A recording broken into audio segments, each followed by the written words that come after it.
اے کملی میں لپٹنے والے، رات کو قیام کیا کرو مگر تھوڑی سی رات یعنی نصف رات یا اس سے کچھ کم قیام کیا کرو یا کچھ زیادہ، اور قرآن کو اچھی طرح ٹھہر ٹھہر کے پڑھا کرو۔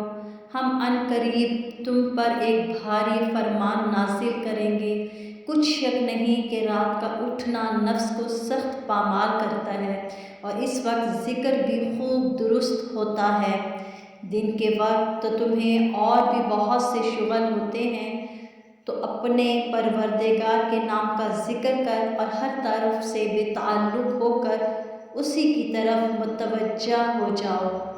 وہی مشرق اور مغرب کا مالک ہے، اس کے سوا کوئی معبود نہیں، تو اسی کو اپنا کارساز بناؤ۔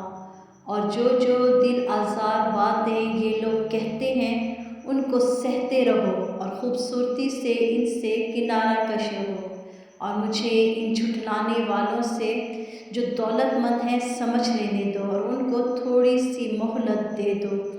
کچھ شک نہیں کہ ہمارے پاس بیڑیاں ہیں اور بڑی زبردست آگ ہے، اور گلے میں اٹکنے والا کھانا ہے اور درد دینے والا عذاب ہے۔ جس دن زمین اور پہاڑ کانپنے لگیں گے اور پہاڑ ایسے بھربھرے ہو جائیں گے جیسے ریت کے ٹیلے۔ اے اہل مکہ، جس طرح ہم نے فرعون کے پاس موسیٰ کو پیغمبر بنا کے بھیجا تھا، اسی طرح تمہارے پاس بھی محمد ایک رسول بھیجے جو تمہارے مقابلے میں گواہ ہوں گے۔ سو فرعون نے ہمارے پیغمبر کا کہا نہ مانا تو ہم نے اس کو بڑے دردناک انداز سے پکڑ لیا۔ اگر تم بھی ان پیغمبر کو نہ مانو گے تو اس دن سے کس طرح بچو گے جو بچوں کو بوڑھا کر دے گا، جس سے آسمان پھٹ جائے گا، یہ اس کا وعدہ پورا ہو کر رہے گا۔ یہ قرآن تو نصیحت ہے، سو جو چاہے اپنے پروردگار تک پہنچنے کا راستہ اختیار کر لے۔ تمہارا پروردگار خوب جانتا ہے کہ تم اور تمہارے ساتھ کے لوگ کبھی 2/3 رات کے قریب اور کبھی آدھی رات اور کبھی تہائی رات قیام کرتے ہیں، اور اللہ رات اور دن کا اندازہ رکھتا ہے۔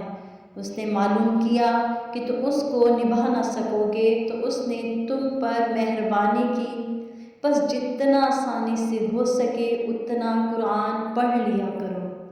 اس نے جانا کہ تم میں بعض بیمار بھی ہوں گے اور بعض اللہ کے فضل یعنی معاش کی تلاش میں ملک میں سفر کریں گے اور بعض اللہ کی راہ میں لڑیں گے، تو جتنا آسانی سے ہو سکے اتنا قرآن پڑھ لیا کرو اور نماز قائم کرتے رہو اور زکوٰۃ ادا کرتے رہو اور اللہ کو نیک نیتی سے قرض دیتے رہو، اور جو عمل نیک تم اپنے لیے آگے بھیجو گے اس کو اللہ کے ہاں بہتر اور صلے میں بہت عظیم پاؤ گے، اور اللہ سے بخشش مانگتے رہو، بے شک اللہ بخشنے والا ہے اور مہربان ہے۔